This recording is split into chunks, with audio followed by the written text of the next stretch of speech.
Good evening. I'm Kathy Kennedy, and I'm the Trust Senior Outreach Manager.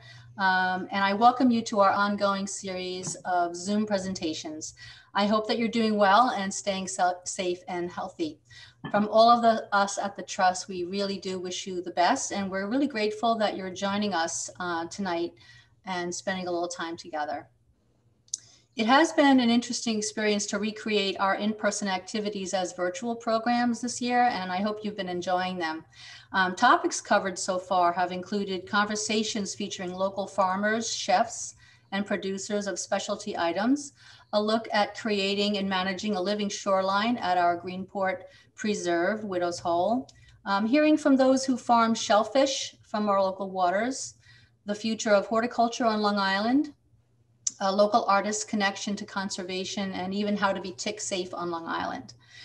Tonight, we're really excited to introduce you to three people as well as our moderator, all of whom share an expertise in diversity. That is diversity in the landscape that offers critical support for wildlife, reduces monoculture style lawns and gardens, and creates a low impact garden that works in partnership with nature, starting with our soil. I hope you find this conversation both informative and thought-provoking, and that you take away at least a few things that you can do in your backyard to create a better environment for local and migrating wildlife. Thank you for tuning in, and special thanks to our three panelists and moderator. On a housekeeping note, you are muted during the conversation, and at the end, we will be answering questions. So please use the Q&A button at the bottom of the screen to post a question, and we'll try to answer as many of these as possible at the end. A little bit about Peconic Land Trust. As you may know, the trust was founded in 1983 with a mission to conserve Long Island's working farms, natural lands, and heritage. And with your help, as well as the support of thousands of individuals, partner organizations, foundations, community groups, and all levels of government, we really have been able to accomplish a lot. We've protected over 13,000 acres of land, including thousands of acres of natural lands, wetlands, shorelines, meadows, and woodlands that provide places to explore, offer habitat for wildlife, and protect our water for drinking, fishing, aquaculture, and of course, recreation. In addition, with your support, we've conserved over 6,000 acres of farmland that is available to farmers growing food and many other agricultural products. And working farms are an important piece of our mission. Protecting the land and then helping farmers be as productive and successful as possible remains a high priority for us. We've supported our farmers' efforts to provide local food to our communities through affordable access to land, administering grants and programs that help them grow, and of course, offering educational programs to help maintain their high standards. All of this and more we are able to do because of supporters like you. Thank you. So for today's panel, we're so pleased to have Garden Director Rick Bogusch, a landscape architect who manages the Trust's Bridge Gardens, Nancy Gilbert, Master Gardener and avid birder who gardens at Wynn's Way, her home in Jamesport, and writes a Bird's View from Wynn's Way, a monthly column for the Trust e-News. And Paul Wagner, the owner of Greener Pastures Organics, who provides free organic lawn and landscape tips weekly at Bridge Gardens, which is a partnership with Perfect Earth Project. Our moderator for tonight's program is Annette Hinkle of the Express News Group. A little bit about Annette. Annette has been a journalist on the East End for more than 20 years. She's currently the arts and living editor of the Express News Group, which includes the Southampton Press, East Hampton Press, and the Sag Harbor Express.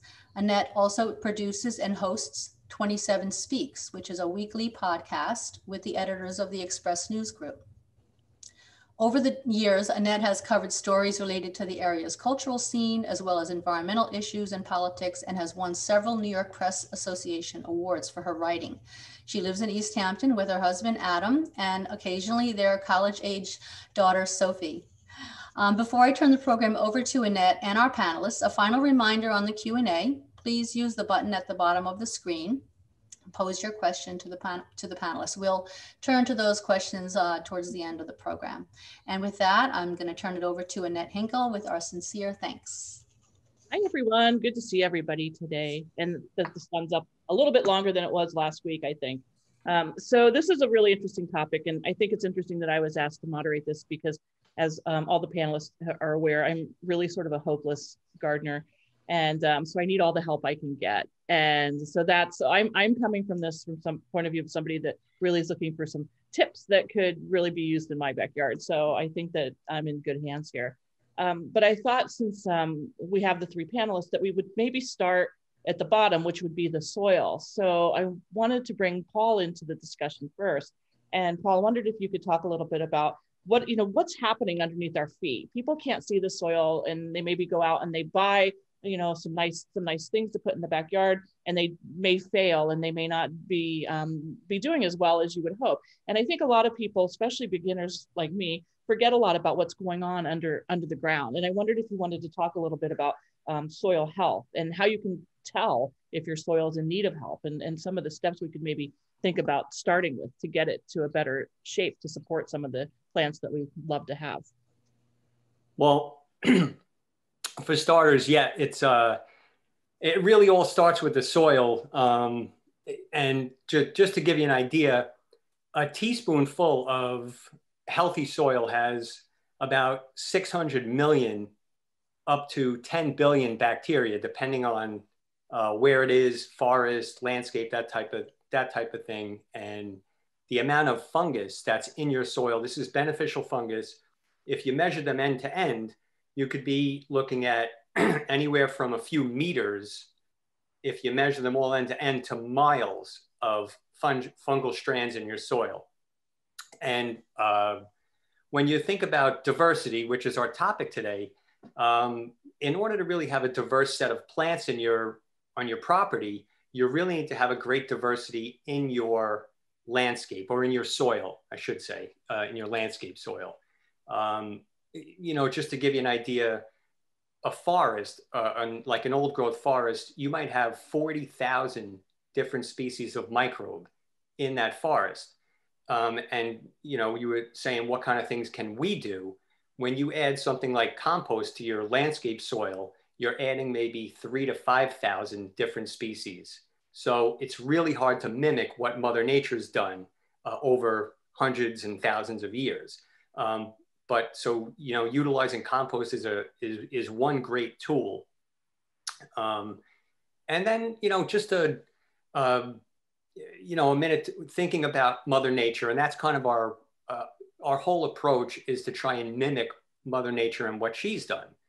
And so if you think about soil as it goes from like kind of like a barren land, or after Mount St. Helens erupts and kind of sterilizes your soil would go through a succession where at first it doesn't have enough organic matter. It has nothing really to sustain plant life until photosynthetic bacteria put some organic matter in the soil. And as you go through succession, you would see things like weeds come in first, then it would slowly succeed to other annual plants, then to things like grasses, and all the while your soil biology is building. Once you get past grasses, you're getting into where you have a lot more fungi than bacteria in your soil, and then you're getting into perennials and shrubs, and then as your soil gets more and more productive, you get into trees and conifer trees, and so what happens is it's really it could be the same exact parent material. In other words, the same sand, silt, and clay in all of those systems. The only thing that really would be different is the levels, amounts, and ratios of different types of microbes, and that would drive that whole successional chain. And so when we're working in our yard and we're trying really hard to, let's say, grow a lawn, and the lawn's very, very weedy, it just means that your soil is not in good enough shape to sustain the lawn.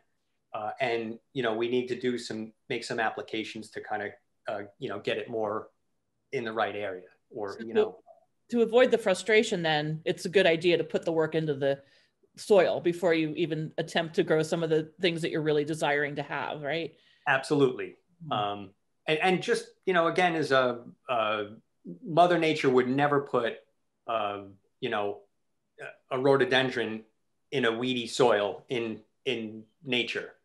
because the soil would not be able to sustain that plant. You don't have the biological associates in the soil to help sustain a higher level plant. And so when we do it in the landscape, we're asking for insect and disease problems. Mm-hmm. So what are some of the signs that your soil really needs help? Like I'm pretty sure I know that my soil does need help. And I do see a lot of, walking across the lawn and I'll fall down into a hole that some critter made underneath so yeah, that's what I'm sort of dealing with. And I guess that's a good sign that I really need some help, right? Is that kind of indicative when you see mole trails, or I have a lot of moss growing on the surface of my yard. Is that a sign that I really need to do some help there, or is that a good? Here's where I think it's really, and it depends kind of a kind of situation. If you were looking to have a moss garden, you may not have to do that much work. If you were looking to have more of a lawn, you may need to do a little bit more work. And again, trying to figure out where your plants are on that kind of soil successional scale, and then adjusting your soil to make it conducive for the growth of whatever you're trying to grow. So if you're trying to grow trees and your soil is rock hard, and you don't have a lot of organic matter, the trees will struggle. So looking for levels of organic matter is a great thing.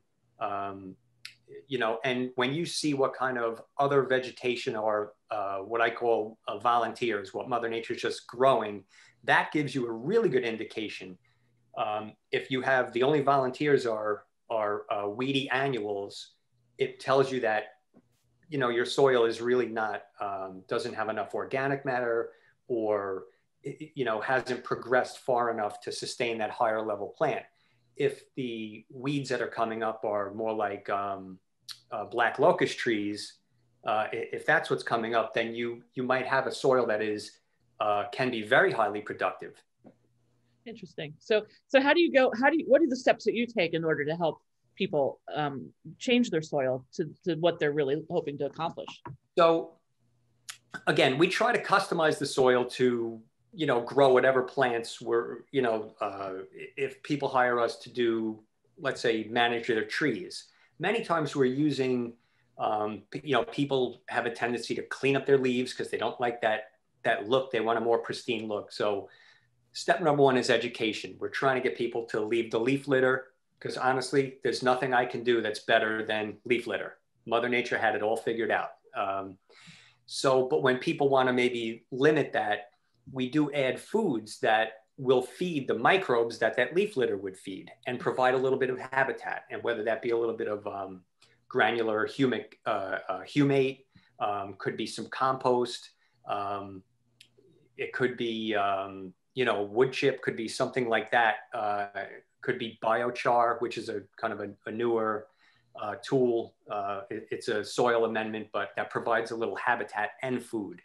And so we would do things like that to try and if things were compacted, we want to aerate. We want to get the soil so that it has the ability to sustain whatever plants are there. And then when we want to add our biology, we might be using something like a compost or compost tea to deliver all those microbes.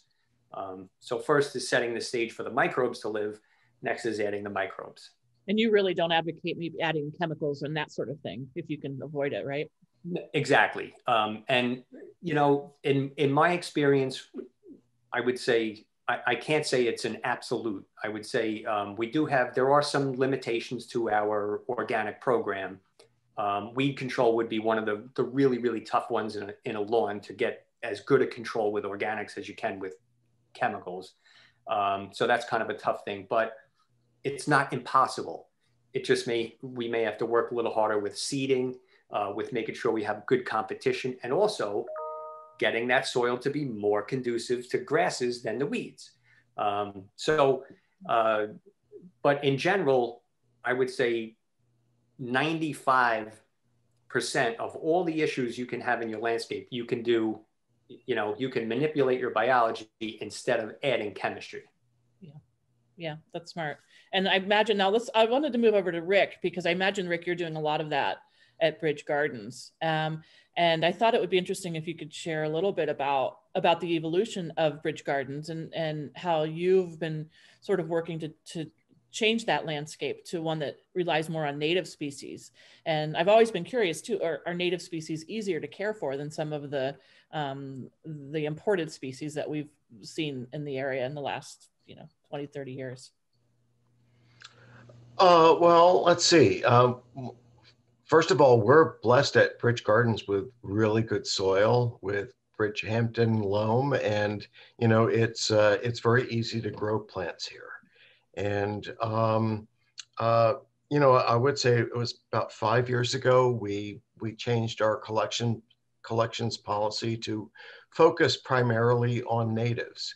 We had done a bunch of planting before that, much of it non-natives, but since then we've really focused on planting a lot of natives, both woody plants and shrubs, including shrubs, and as well as herbaceous plants and grasses.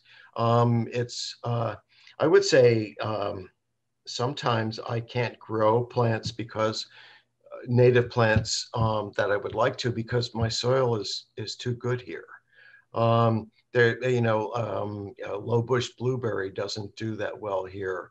Sweet fern doesn't do that well here because I have a lot of organic matter and moisture in the soil, and they tend to like the sandy soils that you would find in springs, where that's just about what you have. But there are a lot of wonderful native plants that we can use in our landscapes. I think it's important to, if you're thinking about in terms of gardening for wildlife, it's good to think in terms of layering. If you have, the wonderful oak trees that are native here on your property, don't cut them down. Maybe thin them, maybe manage them, but then plant underneath them. Plant some small trees, large shrubs, plant smaller shrubs, plant a ground layer of ferns or sedges or native wildflowers. That's the way to provide the greatest diversity for wildlife. A lot of people think that, gardening for wildlife is gardening for birds, but really it isn't. It's gardening for insects, because many insects many birds rely on insects, and those insects rely on oak trees, all our native plants, for forage, and then the birds eat them, and we get what we want too out of all that. I think it's interesting, the whole notion too of, people don't think about insects. I mean, so often we're told that insects are bad, and in their landscape. Well, some are. A lot of yeah. So I think it's interesting to talk about gardening with and leaving leaf litter and things like that for the benefit of insects. And I'm wondering, what are some of the insect species that we really like to have around and that we want to use the winter leaf litter if we leave it on the ground? Well, I don't know about that. I tend to keep a pretty clean garden, though I've gotten less clean over time. But there's leaf litter out there, whether you want it to be or not. It blows in every day.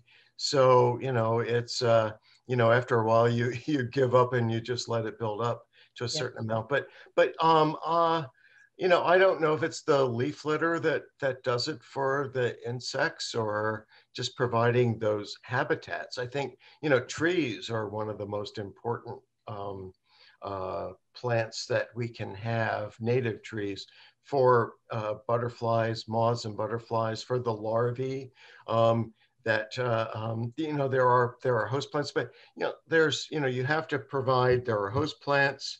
There are, milkweed is a host plant for the monarch butterfly larvae, but there are also nectar plants and there are pollen plants. There are birds that eat, that eat insects, but there are birds that eat fruits, and as well as insects. And then there are seed eaters. So you kind of have to provide plants for all of them, like the different layers. So have you seen, during your time at Bridge Gardens, have you seen more bird life come over the years because of the way that you've shifted what you have there? I like to think so. I like to think that we've created more habitats here.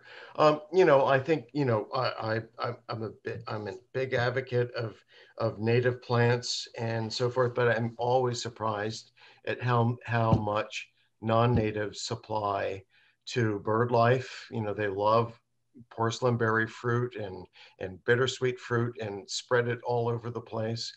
Pollinators love the herb garden, whether it's from, the United States or Eurasia. I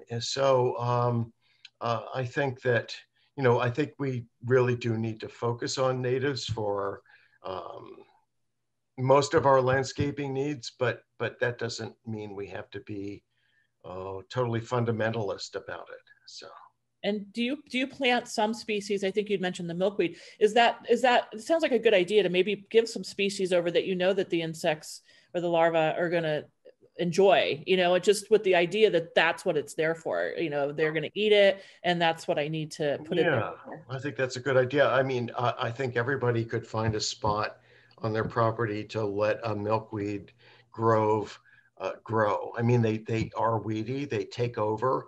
You have to find the right spot for them where they won't interfere with anything else. But I think everybody could find a spot like that. Are there other species? I was just saying, is there other species that you would recommend like that are worth having? I can't think of any at the moment, but maybe Nancy Paul or Nancy can. Nancy's really, really ready. I think they're ready. Yeah. Rick, what about Asclepias tuberosa? Butterfly weed. Oh, of course. Yes. Yeah. And Asclepias incarnata, swamp milkweed. So those are not weedy the way the Asclepias syrica, the native is. And the butterflies love it just as much. So and very ornamental. Yes. Yeah, and they're very ornamental, beautiful plants. Beautiful plants. Paul, did you want to jump in there too on this one? Yeah. I just, one of the things we kind of promote is if somebody has like a rose garden, we'd love to see them add things like Rosa rugosa for the main reason that that might not be what people want to see in their rose garden, but it's what I call a trap plant. And just that it has an extremely high tolerance for things like aphids. So you would never have to make any treatments for the aphids, but they can house such a large population of aphids that ladybugs will move in. They will then clean up the aphids on that trap plant and then move into the rest of the garden. So it's a great way to attract biological control to your property. Is to have a plant. It is not a native. We should be clear though, it is not a native. No. Right. But you can do that in your vegetable garden too with flea beetles. I always do a trap crop of arugula for flea beetles, and that really catches them. And then do you have some plants that are specifically with berries for the birds, and that arrange so you know that these berries are going to get eaten in early fall, and then these are going to be the ones that they're going to help them through winter? Does anybody get that in depth with what the birds might be eating at the different times of the year, and especially in the winter? I think Nancy would be good to answer that. About what birds eat in the winter? Yeah, or just wondering if you think about when you plant things for wildlife specifically, if there are different plants that you sort of pace. In September that the birds are going to visit this plant for the berries, but then as you get into January and February, are there other berries that are... Absolutely, and there is a whole cycle, and Rick and Paul both talked about this. The oak trees, the reason the trees are so important is because they produce caterpillars, and the caterpillars are what birds feed their young. They feed their young caterpillars because they're soft and squishy. They can stuff them down the baby's bills without causing any problems. And then you start progressing through the year, and as you get into, so you're really something like 98% of baby birds eat caterpillars and insects, even if they are as adults seed eaters or fruit eaters, or can go back and forth. Then when you get into the garden season in the summer and the fall, you're thinking more about seed eaters and fruit eaters. Fruit eaters, probably one of the earliest ones. Well, if you grow strawberries, you're going to have birds. Unless you provide some netting, you're going to have birds pecking holes in your strawberries. Catbirds love strawberries. Blueberries, a great favorite with birds. My theory is grow enough so you've got some, you don't care. That the birds get quite a few of them too. Any kind of rubus, any kind of blackberry, raspberry, any plant like that, the birds love. And then as you get into the fall, oh, and then there's a great one for early spring, and that's Amelanchier, known colloquially as Juneberry or serviceberry. That fruits very early and is very popular. Shadbush is also a common name because it fruits when the shad started going back up the rivers to spawn. And it's a beautiful tree, a wonderful sort of mid-layer tree. And as Rick was saying, these mid-level trees are so critical. The insects and the birds and the wildlife need both horizontal and vertical pathways through your garden. And the only way to do that is to plant a lower layer of herbaceous and woody perennials, and then shrubs, small trees, and then your larger trees. So that's the way you achieve that. But for winter, so Winterberry, Ilex verticillata, our native holly, is fantastic. Sometimes you'll get flocks of cedar waxwing and robins that'll strip it bare in the late fall. Other times they will let it freeze and thaw a number of times if there's a lot of food around. And this winter, my Winterberry lasted longer than it ever has before, the berries. Who knows why? Chokeberry, yeah, well, the name says it all. Aronia, both black chokeberry and red chokeberry.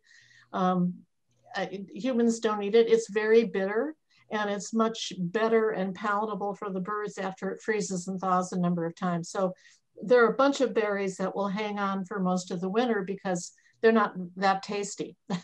They need to mellow. They also have less sugar in them, I'm thinking, so they don't rot as quickly as like a summer berry might. And they have to be. Right. They kind of dry up. So have you seen the bird life out here change over the winter, any of you, as far as, I'm just wondering if there's a climate issue, if the birds are staying here longer, if it's staying warmer, are there different species that are overwintering here than maybe you used to see, or have you noticed any patterns in that score? Oh, yeah, no, it's fascinating. And I think we can all comment on this. Certainly climate change is changing the birds that we have all winter, and the birds and the timing of when birds arrive. So one species that we didn't used to have here over winter is the Carolina wren, and now everybody has Carolina wren. So 20 years ago that would have been rare, but now they're very common. Robins you see in big flocks. They're sort of opportunistic migrators, but now they hang around most of the winter. I've already had flocks of red-winged blackbirds. They used to leave, and now they really don't. They're here most of the year. So yes, definitely the patterns are changing. Rick and Paul, have you noticed anything of that nature? Well, I've noticed a lot of Carolina wrens, that's for sure. Yes, here. And blackbirds, robins, all those. How about you, Paul? Well, not as much on the birds, but there's insects that we see, particularly pests that, many years ago you didn't have to deal with. One that's particularly prevalent right now, and it'd be interesting to see how it is after this winter, is the southern pine beetle, which you're seeing it just knock out masses and masses of our pines, but that had not been, much north of Jersey as of maybe 5, 6, 7 years ago, and all of a sudden, we have it, and so I think climate change will have a lot to do with the changing of all sorts of life in our area. So do those pine beetles go for pitch pine, or do they also go after the other pine species like the white pines? They will go after white pine as well. Pitch pine, they have their favorites, but they are kind of equal opportunity. And I mean, if everybody knows the black turpentine beetle, generally it's one generation per season, whereas that southern pine beetle has 6 generations per season. So if you cut a tree down at any point in the year, you might find, you know, adults along with larvae and pupae. You can have them in all different stages of the life cycle. So I wonder how effective do you think the measures have been here on the East End to kind of eradicate that beetle?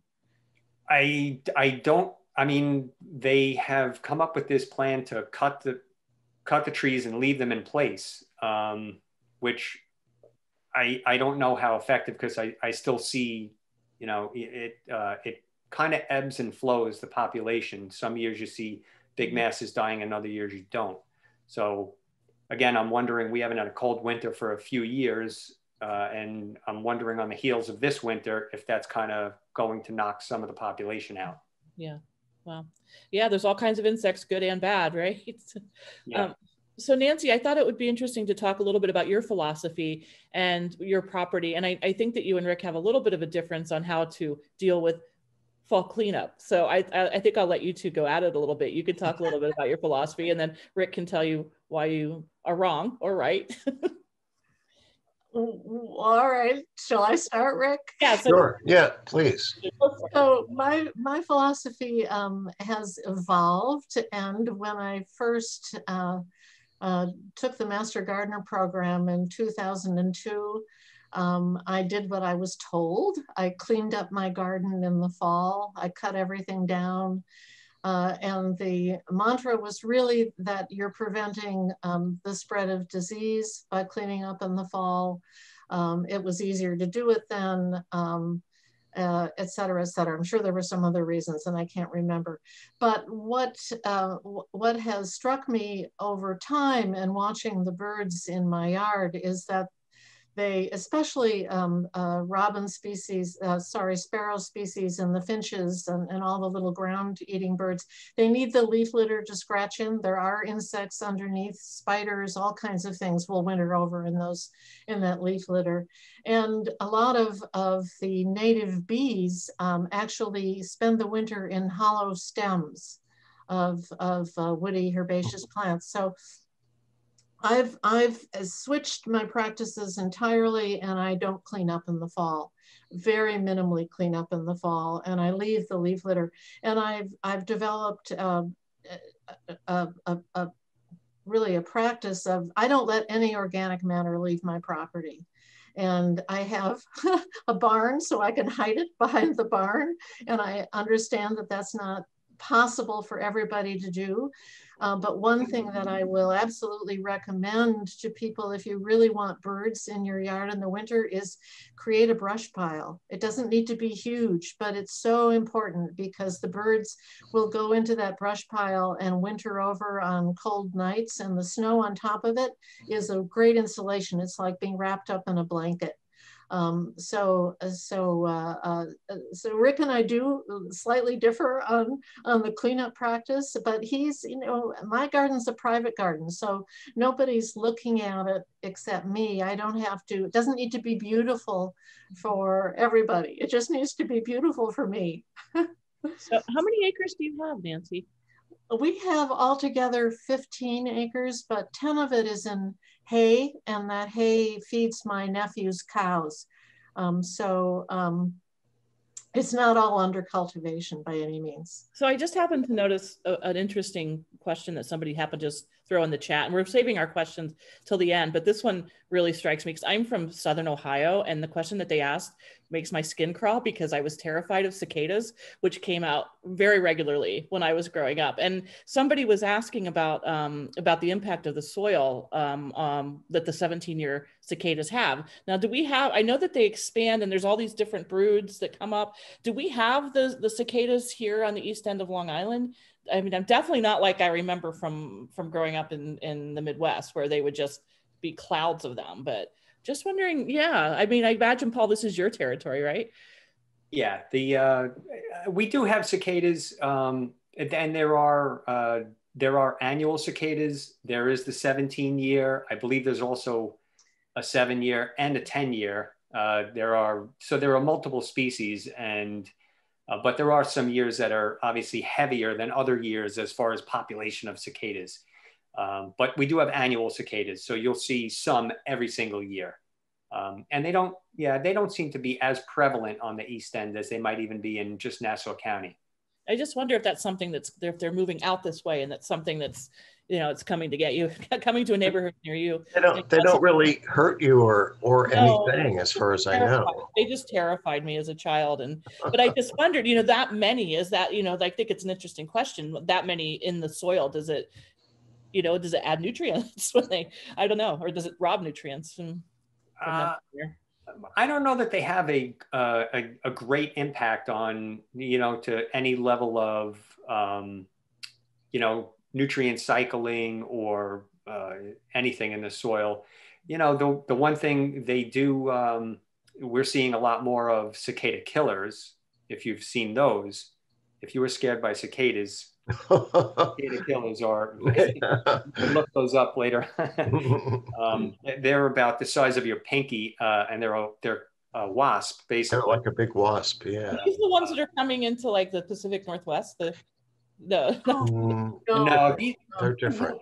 Yeah, these have been here for a long time, and they seem extremely aggressive, but they generally will not bother humans. They will sting a cicada, paralyze it, and bring it to their nest in the ground and feed that to their young. Wow, that's a horror film right there. So since we see cicada killers every single year, we know the cicadas are around because they're feeding on something, part of their food chain. That's interesting. Yeah, wow. So Rick, do you want to talk a little bit about how you, about your philosophy of taking care of bridge gardens and sort of the cleanup that you do, and sort of how your philosophy might differ a little from Nancy, who leaves everything in place over the winter, and I guess Nancy, you do your cleanup in the spring, right? So you're just sort of reversed, and just just thought maybe you could talk a little bit about that. I would say my methods are evolving over time. One thing that is similar is, we don't take anything off the property. We don't take any brush, any branches. If we have an arborist come in to do anything, we have them leave the chips, the shredded up chips. So, and all the leaves stay here. We have, brush piles all along the periphery and leaf piles. And, that's where you find a lot of birds, especially in the wintertime. All the little sparrows go there. I would say the vegetable garden, the perennial gardens, grass gardens, I clean them up later, but I generally like to get them done in the fall for a couple reasons. I think it's fewer places for rodents like voles and rabbits to hide, and over winter, it makes it easier for all the raptors that visit the property to keep that rodent population under control. And I'm just more getting out there in the spring, looking at all those collapsed grasses and everything in the spring. I just can't deal with that. I'd rather have a clean slate when I go out there in the spring. It's a personal preference. You can have Nancy come over and help you out. Yeah, exactly. Okay. So She's Nancy, too busy in her garden. No, well, Paul will do it. I thought it would be interesting, Nancy, to talk a little bit about your philosophy, because I think you're very much about really planting densely and not, 3 plants here, space, 3 plants there. So I wondered if you could talk a little bit about your philosophy on how to create that very, very vertical and horizontal landscape that wildlife enjoys, and also help, take over some of the grass that, I know that sometimes can be a challenge to get out there and get out of the beds and into the middle bit. So the reason I think it's important to plant in layers, we've talked a little bit about insects and wildlife and birds needing ways to get through the vegetation, but also the wider variety of plant material that you put in your landscape, the healthier it tends to be.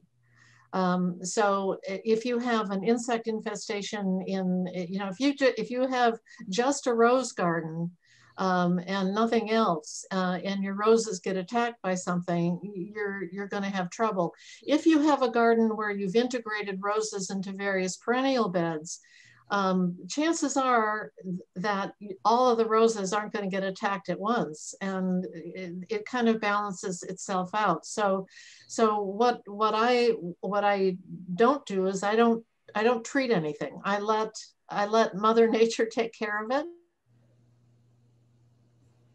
And if it's something that Mother Nature isn't going to take care of, I'll end up taking it out of the landscape if I really can't maintain it. But aphids, I don't worry about aphids. I don't spray for aphids.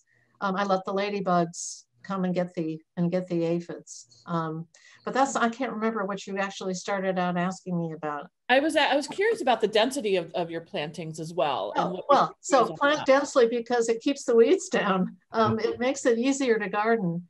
It keeps the weed down. It holds more moisture in the soil because it creates a layer over the soil. It doesn't dry out as much. And I'm not suggesting that you plant one of everything. You do need to think about design issues and planting. The design mantra, I don't know why, but we always think in odd numbers. So sort of 5 to 7 of something, right? Why is that, Rick? I don't know. I don't know. I really don't. It's just sort of something that's ingrained, I think, in most gardeners. You think about planting in odd numbers. Shrubs obviously are a little bit different. So we're talking about the smaller perennials and the annuals that you use to fill in. But then as you go up the scale and you plant things that are larger in scale, you're not going to plant 5 to 7. You're probably going to plant 1 or maybe 3 of something.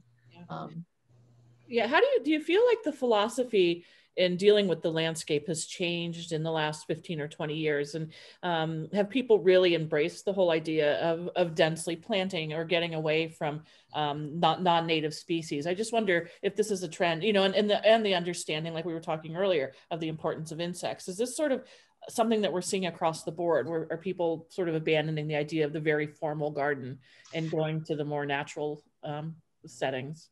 I would say so, that more naturalistic planting has a lot of appeal to people. There have been some very influential Dutch designers. The person who designed, oh my gosh, it's just gone out of my head. The High Line. Yeah, the High Line, thank you.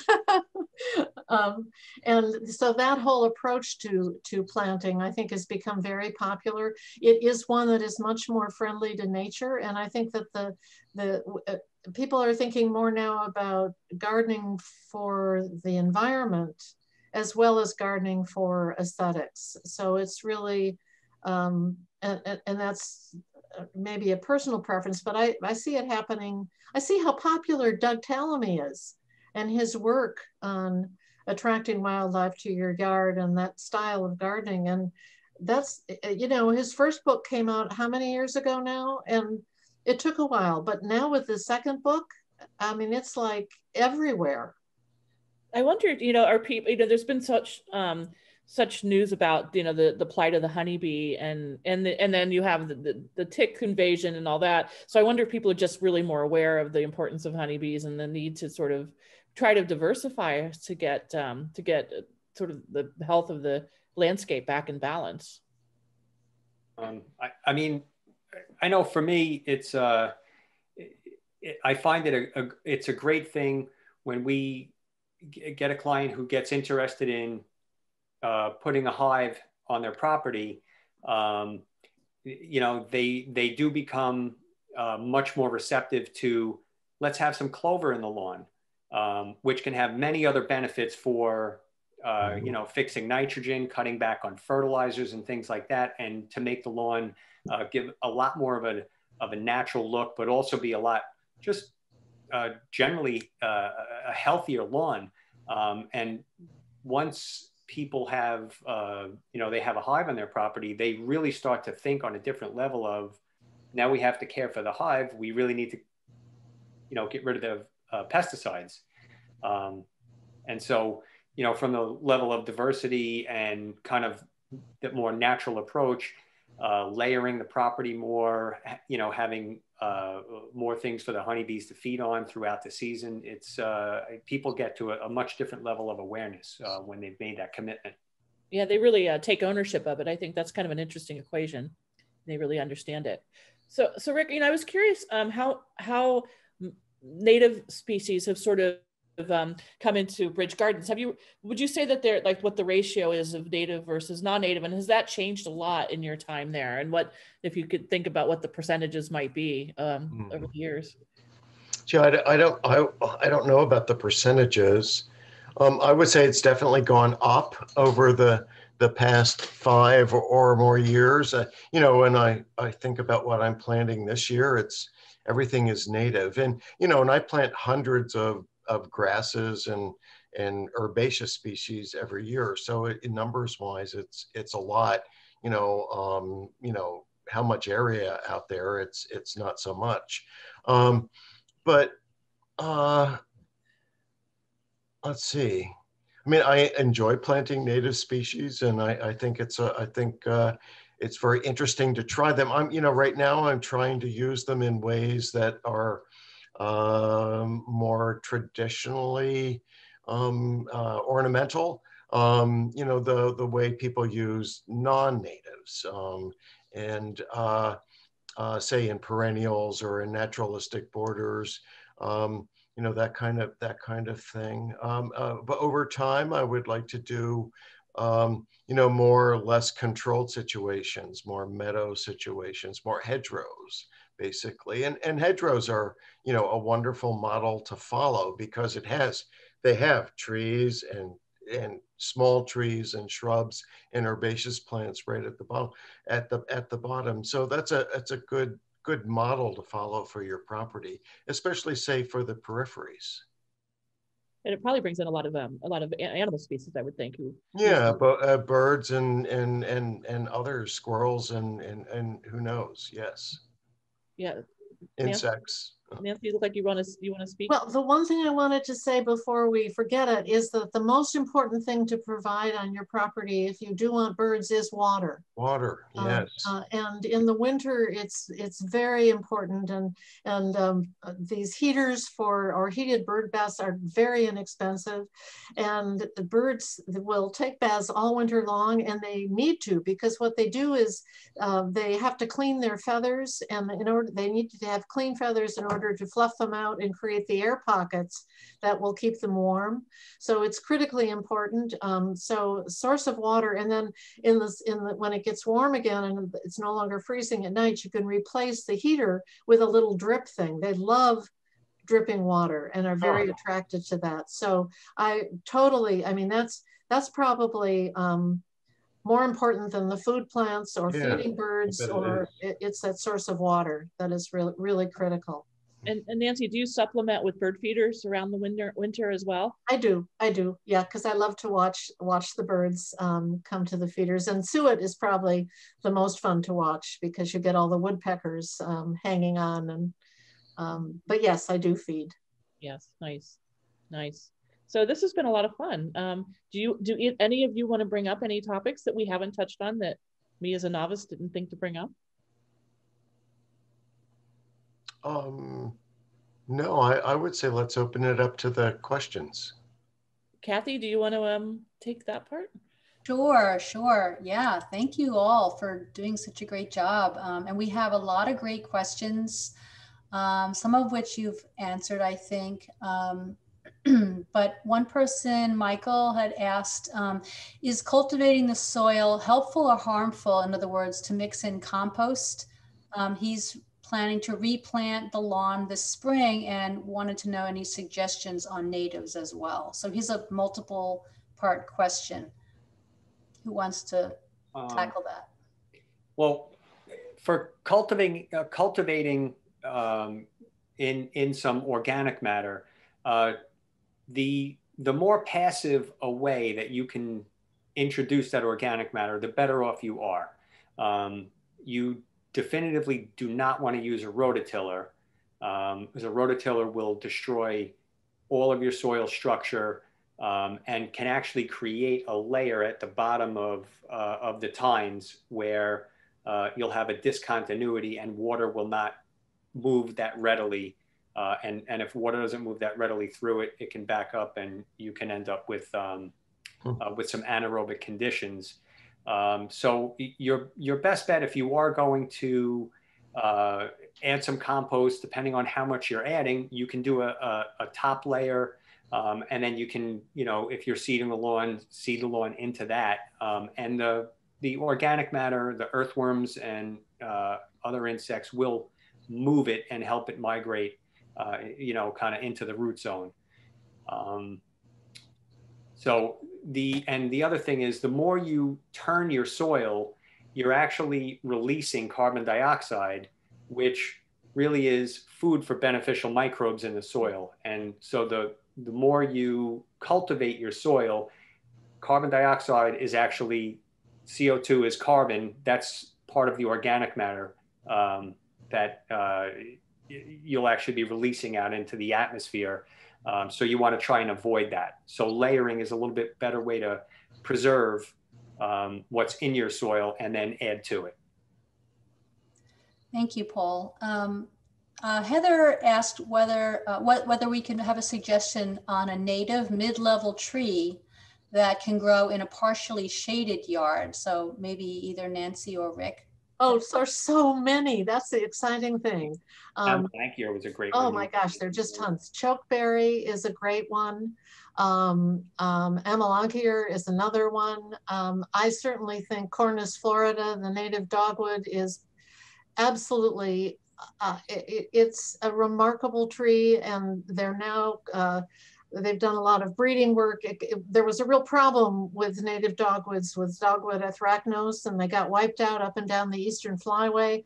Of disaster for migrating birds, because they produce these berries that are very rich in lipids in the fall migration.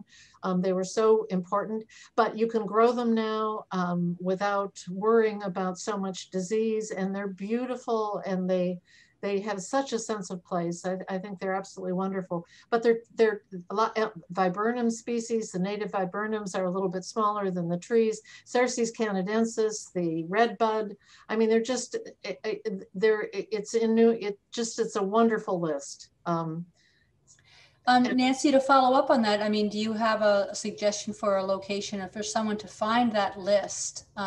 Where would you recommend someone find a list like that of plants?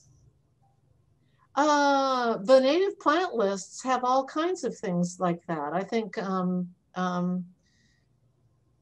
know the Wildlife Federation has a list by your zip code, and you can go in and look at the native plants, and they're always grouped by trees, shrubs, herbaceous, perennial, whatever. So you can go in and see according to your zip code what's native there. And I think one thing that we should talk about a little bit is that you don't really have to worry too much about planting only things that are native to Eastern Long Island. There are things that are sort of almost natives or near native, yes. Yeah, I mean, that are wonderful to plant. I mean, what you really want to avoid are the invasives, the exotic invasives,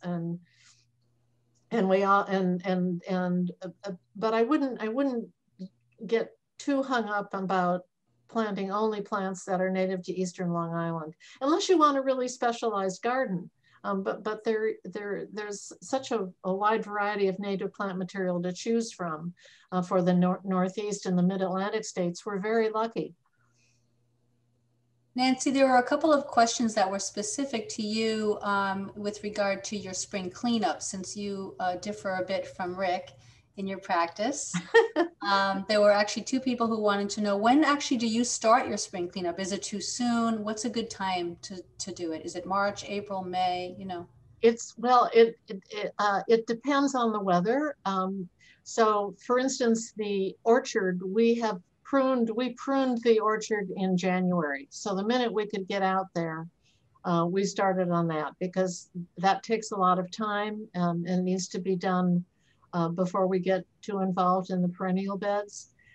So today I was cutting down a lot of perennials in one of my garden beds because it's beautiful out there, and also because a lot of my small bulbs are up. So snowdrops are up, the crocuses are up, the aranthus are in bloom, and I want those to show off. So when those start coming up, I need to go in and remove, and I've got a lot of tulips and daffodils and already coming up. So you want to clean that out so that I leave the leaf litter, but I cut down all the stems. There was a question also for anyone who wishes to take it about the kinds of plants you would suggest for bees and wasps and pollinating insects, not necessarily just honeybees. Do you have a couple of suggestions on that?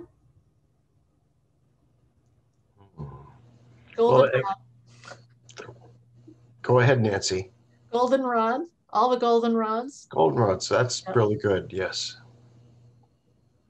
Rick, do you have anything that you've planted at Bridge Gardens that you feel is particularly attractive to the little wasps and pollinating insects you find? Gee, just about everything in the herb garden. You know, there's like hundreds of plants. Anything in the mint family, would certainly be attractive to pollinators. Zinnias are especially popular with butterflies and moths, all of them. Even though they're not native, the native butterflies and moths love them. Tall verbena is something else that the butterflies love. They do. A lot. Oh, and what about sedum, autumn joy, the tall Yeah, sedum autumn joy, yes. Those aren't native either, but the bees and moths and butterflies, yeah. I've noticed a lot of insect activity on my Joe Pyeweed. So that's something that I've noticed, and that's a good native. That's a wonderful plant. Yeah, Joe Pyeweed is, again, yes. Yeah. There is all the hollies. Oh yeah, hollies. There is a question about controlling moles and voles in the lawn and garden. This is everybody's nemesis that gardens, but how would you recommend people control moles and voles? Get a pet owl. Yeah, I mean, literally it's a problem, I think, born out of a lack of natural predators. If there's a feral cat around, they do a wonderful, wonderful job. But there are some other ways you can deal with, now it's added labor, but I do know people who will roll their lawn after they mow it, and that will collapse the tunnels. And, you know, it's one of those things where it will require a lot of maintenance to try and keep them out of certain areas. But, you know, there are not that many great ways to get rid of them. So get a cat is what you're saying. Yeah, definitely. Yeah, that helps. We don't have as much of a problem on the North Fork because, well, where I am, because the soil is very sandy and they prefer the richer soil. So those of you in East Hampton can move to James. That's right. Yeah, or the Springs. Yeah, right. Springs, yeah. So the sandy soil is less, they're less attracted to it. Oh, interesting. There's a question from Margaret asking, is there a native that will eventually edge out stilt grass, which she's been trying to keep cut and prevent from seeding? Does anybody have a suggestion on stilt grass control?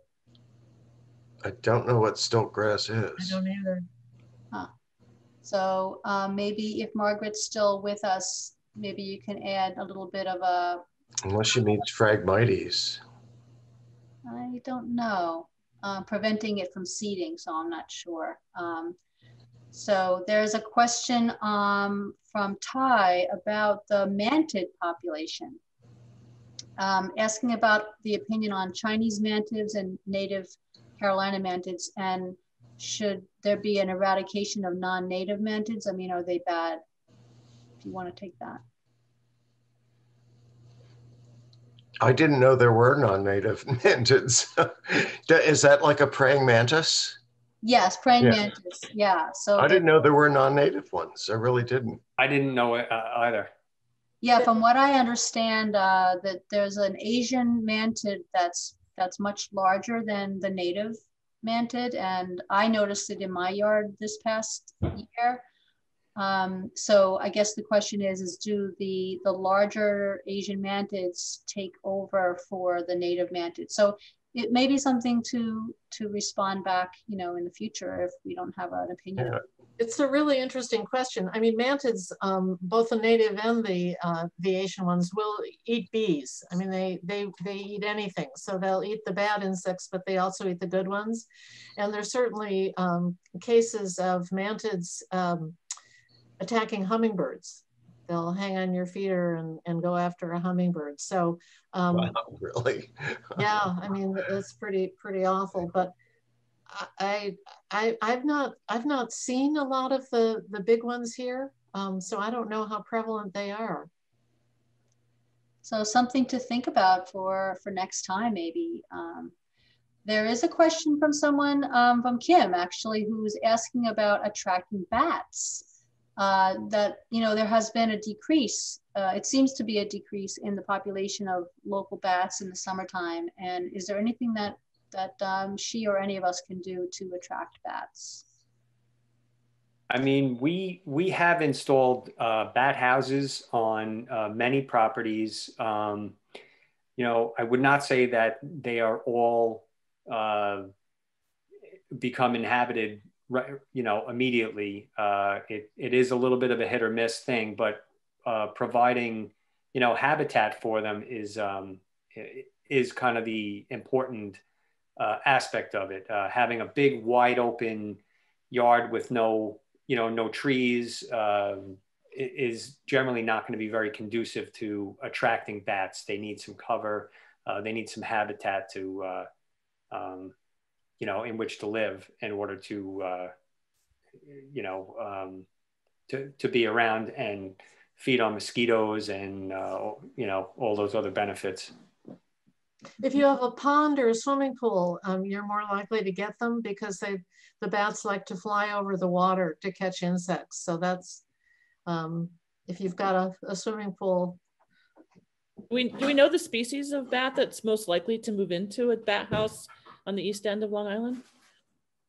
No, there are only one or two.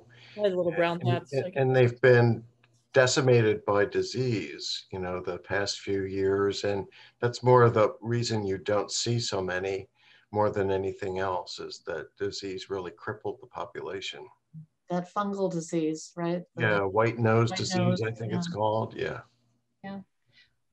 We are going to be putting together, I'm actually in the middle of planning a panel discussion on bat research and sort of bat survey.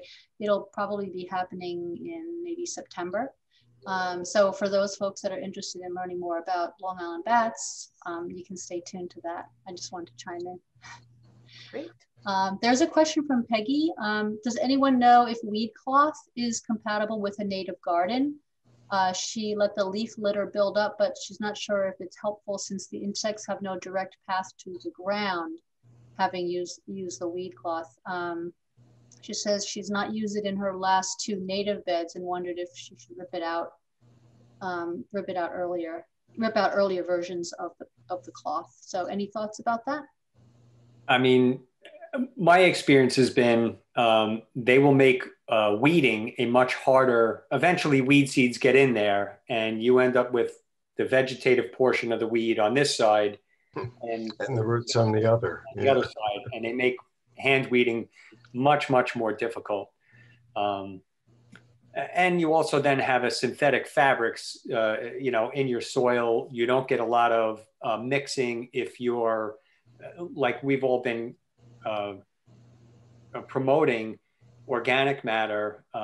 There's really very little way to have organic matter move in a great way from the top of the weed fabric to below. And so your plants don't get all the benefit of that, you know, all the organic matter from things like mulches or leaving the leaf litter and things like that. So I find that they're more counterproductive than they actually are productive. That's my opinion. I don't know what Rick and Nancy. I've never used them. I don't like them. Again, I think they just create more problems than than if you didn't use them. So, yeah, I agree with you. Diane writes, we have rabbits on our property. I'd like to put in an herb garden with parsley, thyme, oregano, chives, and rosemary. Will I just be feeding the rabbits? This is definitely one for Rick. Yeah, yeah, yes. Well, you'll be feeding, you will be feeding them with some of those plants, parsley, but they won't eat chives or rosemary. Anything or lavender that's strongly scented, they won't eat, but they will eat dill and parsley. I've had them eat cilantro. I would experiment. I wouldn't not plant an herb garden just because of that. There are bound to be some you can grow. I don't think they'll eat mint, for example. Can anyone recommend on the panel a particular native species or particular native species that do well on the East End that are also deer resistant? Bayberry. Which is a shrub. Yeah. And gets to be quite a big shrub, ultimately. I mean, blueberries. Blueberries, yep. Well, except high bush blueberries they'll eat, but low bush they won't. I've had pretty good, they haven't eaten my high bush, but you're right. I mean, they will. Any American hollies are great. They ate my American holly. I was really upset. You sure it was American? I don't know. I didn't see its passports. Generally, they don't eat American holly. I mean, that doesn't mean they don't. I also heard that, I've heard of people, especially over on Shelter Island, the deer will eat stuff that they don't eat anywhere else. That's true. That's the thing. It's almost like they'll go for what's convenient over what they prefer. Like if it's, they won't cross the street if they, they'll eat something less desirable as long as it's convenient. Well, they get desperate. Yeah. Do they eat Joe Pyeweed? I haven't had them touch my Joe Pyeweed, and I have. No, I don't think they do, and that's a great plant because they're dwarf cultivars. You don't have to grow the one that gets to be 10 feet, 12 feet tall. You can grow one and if you want to keep it in size, you can do the Chelsea chop in June and July. Just cut it in half. Nancy, you're so funny because I have one of the tall ones and I have a patch of the smaller ones. Yeah, the tall one, which is about, I would say 10 feet tall, I have to tie it up. So I should do the chop, which I've never done. There's a follow-up on the native species question from someone else. Oh, I'm sorry, Rick. Inkberries. Inkberries is another native one that deer would not eat. I've actually seen them munch inkberry from time to time. Yeah, they'll munch anything from time to time. There's another plant. It's really native. It's native to the U.S., but on the Pacific Northwest. But you see it here, Oregon grape holly, and the deer will not touch it. It's Mahonia. Very attractive. Mahonia aquifolium. The follow-up question I was just going to say is from someone else, but they're asking specifically native species that could be planted on properties that are very close to the beach. So that, that marine environment, what would you recommend? Anything specific? Bayberry, definitely. Beach plum. Beach plum would be great, yes. Seaside goldenrod is beautiful. Not Montauk daisy, please. Any of the dune grasses. Why don't you like Montauk daisy, Nancy? Well, it's first of all, it's not a native. It's not native. The deer eat it too, by the way. And it gets very leggy unless you cut it down a couple of times in June and July. I don't know. I guess it's some plants sort of become cliches, and that's kind of one that has. But in the right place, I think it's any plant can be beautiful in the right place, right? Yeah, I agree. Baccharis might do well in the season. Yeah, that's a good suggestion. And Comptonia, also sweet fern. I find find sweet fern really hard to grow. I don't know why. It's difficult to transplant. It really is, yeah. But it's beautiful when it is, when it does, yeah. Great. For the butterflies and people that are interested in that, Tucker is asking, is it important to plant Asclepias native to the East Coast to attract the butterflies and support? Well, I would say that what you don't want to plant is what are they? It's the red and orange one that is really tropical. It's an annual for us.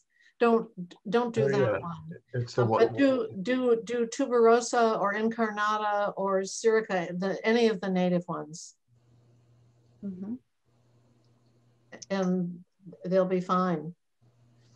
I'm still getting a few more questions, so shall I just continue? One person's asking, where would you recommend using moss in your garden? I mean, moss is great generally in shady areas. Anywhere where your moss will naturally outcompete your lawn, just let it go and let the moss take over. You know, it becomes less lawn you have to manage. But generally you do need an area that can stay somewhat moist. And so generally shady areas where a lot of the lawn grass species don't compete all that well to begin with. So you need to have a little bit of moisture on a regular basis. Okay, do you have any suggestions on what to plant for mid and low level under pine trees? Oh, well, so I would say the low level. So I'm assuming it's quite dry and shady. Epimediums. Probably. And they are not a native, but they are my go-to plant for dry shade that I want to really be a ground cover. And depending on, you know, a lot of your ericaceous plants, you'll find in a natural setting will grow, you know, will grow in that environment as well. Ericaceous low bush blueberry being a good example. I've had good luck with all those, and as well as the native rubus, the black-cap raspberry grows really well under them, and hazelnuts too. I'm seeing a couple of questions from people about tick prevention. Is there any suggestions that you might have about controlling ticks on your property and your gardens? Keep out the deer is one thing.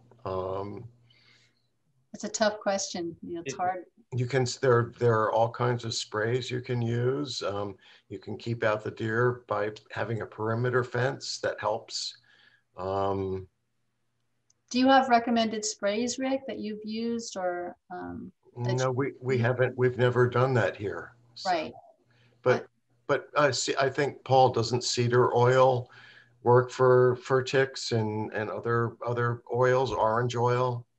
Yeah, the cedar oil for sure. But again, you know, the thing you need to remember about if you are going to spray for ticks, you definitely will be killing some other non-target insects, non-target arachnids. There are many mites that are actually beneficial, which will be killed along with the ticks. So you just have to be aware of that. And I know ticks being, people are always worried about it from the human health perspective and are willing to maybe make some sacrifices with some of the other insects.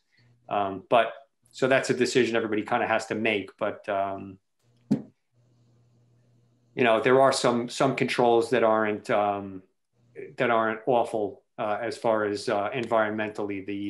The cedar oil is one that has no residual. In other words, it will only kill what it contacts. And so if you are, you know, want to be, you know, friendly to bees and things like that, it's something that if it's ground applied, particularly certain times of the day when bees aren't active, you can, you know, you can limit the amount of non-target impact. Good suggestion. Thanks, Paul. There's a person that's asking about leaf litter under their shrubs. Apparently, they have a person who mows the lawn and they blow all the leaves under the shrubs and trees, and it's really been building up. It's very thick, and they were out raking today and are wondering how much should they remove. They're worried that it's too thick. Is it possible for it to be too thick? I mean, well, one of the ways to reduce the amount of leaf litter is in the fall. Leaf litter can be mowed, you know, very, very deep into the fall. And if you don't have a full canopy of trees, most of it can be kind of mowed, shredded, and left in the lawn. And believe it or not, the earthworms will come up. Anything pliable like a leaf, the earthworms will come to the surface, grab them, and bring them down in the soil and improve your soil. It just is a great way of mixing more organic matter and improving your soil. When you get into the, you generally, you know, probably don't want, you know, more than, you know, 4 or 6 inches in the planting beds. But the leaf litter does get matted down after a while. So, you know, you can limit it by doing some mowing, and you probably don't have as much to deal with in the planting beds. And, you know, if you can limit it to a few inches in the planting beds, I think you're okay. I mean, the thing that we see, so many people remove the leaf litter and then bring mulch in, and they had a better mulch that they removed than what they put back, and they don't even realize it. One thing I do is I'll put down, I'll throw down a handful of organic fertilizer on top of the leaf litter, and then I'll put a little layer of bark mulch on top, which presses it down and makes it look a lot neater. But as it decomposes, it creates a wonderful, humusy soil, and helps replenish the soil. So consider doing that too. Nancy, there's somebody named Catherine who's asking about a heated bird bath after hearing your talk today. They would like to know, is it the right time to get a heated bird bath and put it out on the deck, or is this a bad idea at this point? I still have the heater in my bird bath because it's still getting cold enough at night, and we may get some more freezes. So yeah, I won't take it out until it's clearly not going to freeze anymore, and then I'll substitute my little drip thing. Good. So yes, I would go ahead and do it. Does anybody have any recommendations about where to buy native plants on the East End? Can you recommend a few different locations for people on the North and South Forks, and perhaps a little west as well? Well, certainly Jim Glover. He grows a lot of native plants, and he sells his things through nurseries, right? Yeah, he's wholesale. Yes. Yeah, he's wholesale. But if you see Glover plants, you'll know most of his are native. Peconic River Herb Farm has a whole native section. So I'm more familiar with the North Fork ones, but that's probably Fort Pond natives. Are they still around? Yes, they are. Yes. Montauk. Yeah, that's the ones that I remember. And I believe there's a nursery west called Long Island Natives. That is good too. And there's the native plant group. Linpy? No. Long Island Native Plant Initiative, Linpy. Yes, yeah, and they have plant sales a couple times a year. Yeah, they're their nurseries are now located up in Brentwood, but I have a feeling that they're still doing some sales a little bit further east, so you don't have to drive up to Brentwood. I think if you probably Google, local East End nurseries, come up with a list. And don't forget, when you go to your local nursery, you can always ask them to provide natives in their offerings. That would help. Many are now, yes. Yeah, yeah. And most of them have gotten much better. There's much more selection of native plants, and most of them tend to group them together, which helps. Yes. So I think we've pretty much covered all of the questions. There's quite a few that have come through, but I think we've covered basically all of the general. Well, actually, there's one question about bamboo. Their neighbor's bamboo has spread into their backyard. This is Karen who's asking this. Does you have any advice about how to control bamboo? Do we want to go there? You just keep cutting it down.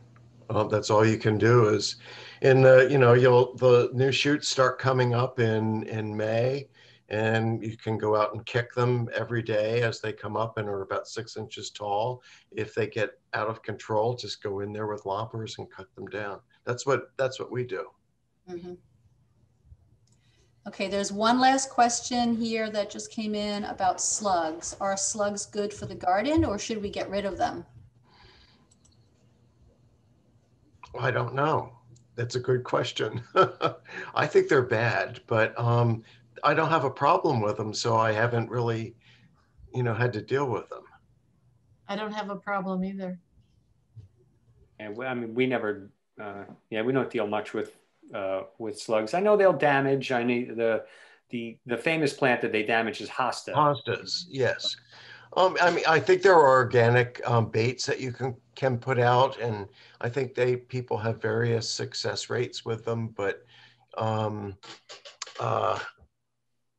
don't know. It hasn't been that much of a problem for me here. I have a lot of slugs on my property, and I do the old tuna fish can in the ground with beer in it, and that often attracts a lot of slugs. They jump right in there and drown. But die happy. They don't. Yeah. So I think that's it. I think we're ready to wrap up. We've had some great questions. So nice to have a wonderful audience joining us tonight. And I think, any last remarks before we finish up? Okay, well, no.